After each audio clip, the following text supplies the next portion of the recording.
നമസ്കാരം. എൻ്റെ പേര് ബിന്ദു എന്ന്. പക്ഷെ ഞാനിപ്പോൾ ഈ വീഡിയോ ചെയ്യാൻ ഉദ്ദേശിക്കുന്നത് രേണുസുതിയെ കണ്ടുകൊണ്ട് തന്നെയാണ് ഞാൻ ഈ വീഡിയോ ചെയ്യുന്നത്. സത്യം പറഞ്ഞാൽ നിങ്ങൾ ഈ അപമാനിക്കുന്നത് നിങ്ങൾക്ക് എന്ത് കിട്ടും? ആ ഒരു കുഞ്ഞിനെ കൊച്ചിനെ കുറിച്ച് ഇങ്ങനെ മോശമായിട്ട് പറയുമ്പോൾ നിങ്ങൾക്ക് എന്ത് കിട്ടാനാണ്? സത്യം പറഞ്ഞാൽ കണ്ടിട്ട് സങ്കടം തോന്നുന്നു. ഇങ്ങനെ ഒരു മനുഷ്യനെ പച്ചയ്ക്ക് കത്തിക്കുക, ഇതിലിപ്പോൾ ഏതാ അവരെ പച്ചയ്ക്ക് കത്തിക്കുന്നതാണ് നല്ലത്. നിങ്ങൾ എന്തുവാ ഒരുപാട് വിഷമം തട്ടിയ ആ കുട്ടി ആ ബിഗ് ബോസ് വരെ എത്തിയത് അവിടെ ചെന്ന് അവർ മത്സരിക്കാൻ പോയത്. അവിടെ അവരെ അപമാനിക്കുന്നെന്ന് പറഞ്ഞാൽ ഭയങ്കര അനുവിനോട് എനിക്ക് ഭയങ്കര കാര്യമായിരുന്നു. പക്ഷേ ഇതോടുകൂടി അനുവിനോടുള്ള ആ ഒരിത് പോയി, ആ ഒരു സ്നേഹം തന്നെ പോയി. കാരണം അങ്ങനെ ഒരിത് അനു കണ്ടായിരുന്നെങ്കിൽ അതിനെ മാറ്റി നിർത്തി പറയായിരുന്നു, ചേച്ചിയുടെ തലയിലെല്ലാം പേനാണ്. പേനൊന്നും ഇല്ലാത്തവരാരാ? എല്ലാവരുടെയും തലയിൽ പേനുണ്ട്, പേനില്ലാത്തവരാരും ഇല്ല. നമ്മളിപ്പോൾ ഈ പുട്ടിയൊക്കെ തേച്ച് നമ്മൾ ഒരുങ്ങി വൃത്തിയായിട്ടൊക്കെ നമ്മൾ നടക്കുന്നു.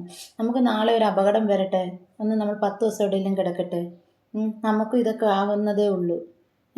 അവർക്ക് അത് ചെയ്തിട്ടാണ് അവരവിടെ വന്നത്. അവരത് പ്രത്യേകം പറയുന്നുണ്ട്, ഞാൻ ഇതിൻ്റെ ട്രീറ്റ്മെൻ്റ് ഒന്നും ഞാൻ ചെയ്തില്ല, അന്നേരത്തേക്ക് എനിക്ക് ബിഗ് ബോസ് കയറേണ്ടുള്ള വന്ന്, അതുകൊണ്ടാണെന്ന് പറഞ്ഞു. ഇത്രയും പേരുടെ മുമ്പിൽ പോട്ടെ, അക്ബർ വരെ അവരെ സെപ്റ്റി ടാങ്കെന്ന് വിളിച്ച് ആ ഒരു വ്യക്തി തന്നെ ആ കുട്ടിയെക്കുറിച്ച് പറഞ്ഞത് മോശമായിപ്പോയി എന്ന് അയാൾ പറയുന്നുണ്ട്. പക്ഷെ നിങ്ങളൊക്കെ എന്തുവാ കാണിച്ചു കൂട്ടുന്നത്? അനുവിന് വോട്ട് കിട്ടാൻ വേണ്ടിയിട്ടാണോ അനു ഇങ്ങനെ പെട്ടി തുറന്ന് പറഞ്ഞത്? അനു ഭയങ്കര കരച്ചിലും ബഹളവും തുറപ്പുമായിരുന്നല്ലോ അതിനകത്ത് കിടന്നുകൊണ്ട്. ചപ്പാത്തി കട്ടെന്ന് പറഞ്ഞപ്പോഴത്തേക്ക് അത് അനുവിന് താങ്ങാൻ പറ്റുന്നില്ലായിരുന്നല്ലോ. അപ്പം ഇത്രയും പേരുടെ മുന്നിൽ വെച്ചിട്ട് രേണുസുതി ഇങ്ങനെ പറയുമ്പം അതിനുണ്ടാകുന്ന മാനസികാവസ്ഥ. പക്ഷെ ആ കൊച്ച് മനുഷ്യക്കൊച്ചാണെന്ന് പോലും എനിക്കറിയത്തില്ല. ഇത്രയും ആൾക്കാർ ആ കൊച്ചിനെ ആക്രമിക്കുമ്പോഴും ആൾക്കാർ വായി വരുന്ന പറയുമ്പോഴും അത് പിടിച്ചു നിൽക്കാനുള്ള ഒരു ത്രാണി ദൈവം ആ കൊച്ചിന് കൊടുക്കുന്നുണ്ടല്ലോ എന്ന്. അത് വേറെ ആരുമല്ല, ഞാൻ സത്യം പോലെ പറയാം, മരിച്ചുപോയ ആത്മാക്കൾ സത്യമുള്ളതാണ്. അത് നമ്മുടെ ശരീരത്തിൽ നിന്ന് വേർപെട്ടു പോകുന്ന ഒരു ആത്മാവെന്ന് പറയുന്ന സത്യമുള്ളതാണല്ലോ. ആ ആത്മാവിൻ്റെ സത്യം കൊണ്ട് തന്നെയാണ് ആ കുട്ടി ഇപ്പോഴും ഇത്രയും ആൾക്കാർ ആ കൊച്ചിനെ ഇങ്ങനെ പറഞ്ഞിട്ടും അത് തളരാതെ പിടിച്ചു നിൽക്കുന്നത്. എന്തെല്ലാം വയറ് കാണിച്ചെന്നും കെട്ടിപ്പിടിച്ചെന്നും റോഡിൽ നിന്നിരുന്നെന്നും എന്തൊക്കെ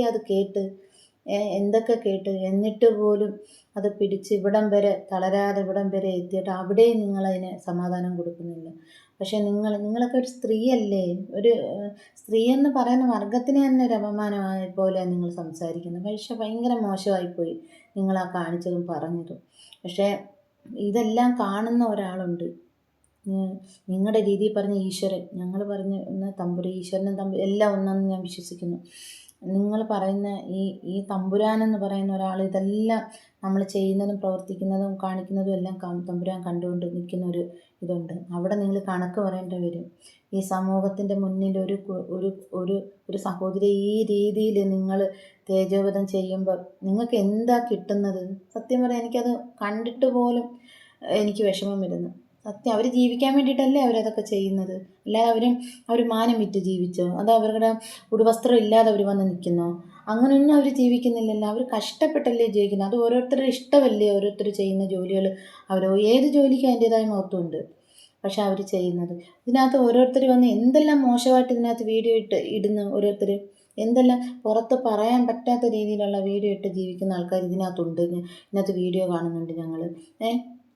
അവരോട് എന്നും നിങ്ങൾ പോയി ചൊറിയാത്ത എന്താ? അവിടെ അടുത്തൊന്നും പോയി ഒന്നും പറയാത്ത എന്താ നിങ്ങളാരും? അപ്പം നിങ്ങളെല്ലാവരും കൂടെ എറിഞ്ഞില്ല കല്ല് വാരി എറിയുന്നോട്ട് ഒരു വ്യക്തി. എനിക്ക് സത്യം പറഞ്ഞാൽ ഞാൻ രേണുസുതിയുടെ ആരുമല്ല. എനിക്ക് രേണുസുതിയുടെ അത്ര ഞാൻ അവരുടെ വീഡിയോകളൊന്നും ഞാനങ്ങനെ ശ്രദ്ധിക്കാറില്ല. ഇങ്ങനെ കണ്ടുകൊണ്ട് പോകുമ്പോൾ ഉള്ള ഒരു ഇതേ ഉള്ളൂ.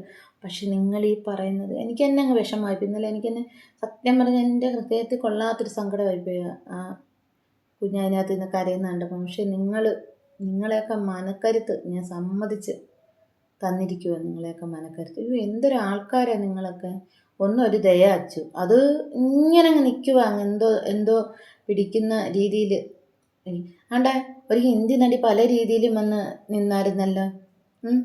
തുണി ഉടുക്കുക, എന്തൊക്കെ രീതിയിലുള്ള വേഷങ്ങളിലാണ് അവർ വന്ന് നിൽക്കുന്നത്. നിങ്ങളാരും എന്താ അങ്ങോട്ട് പോയി ചൊറിയാത്തതും പറയാത്തതും ഒക്കെ? അത് അങ്ങനെയൊക്കെ നിൽക്കുന്നവർക്ക് ഇഷ്ടംപോലെ കമൻറ്റും ഷെയറും എല്ലാം ഉള്ളതും ഉണ്ട്.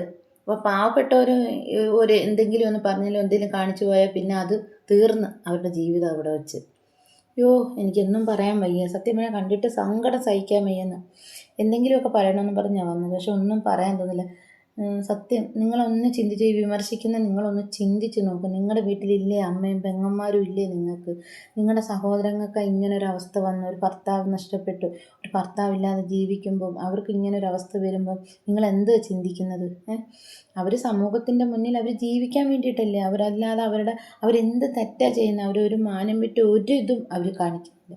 പക്ഷേ നിങ്ങളൊക്കെ ഇതിനെല്ലാം ഈശ്വരൻ കണക്ക് പറയുന്നൊരു ദിവസം വരും. നിങ്ങളോട് തന്നെ ഞാൻ പറയുന്നത്. എനിക്ക് കൂടുതലായിട്ടൊന്നും നിങ്ങളോട് പറയാനില്ല. നിങ്ങൾ എല്ലാത്തിനും ഒരു പരിധി അളവുണ്ട്. സർവേശ്വരന് തമ്പുരാൻ ആ കൊച്ചിന് അതിനുള്ള കരുത്ത് കൊടുക്കട്ടെ. ഇത്രയും ഞാൻ പറയുന്നുള്ളൂ. നമസ്കാരം.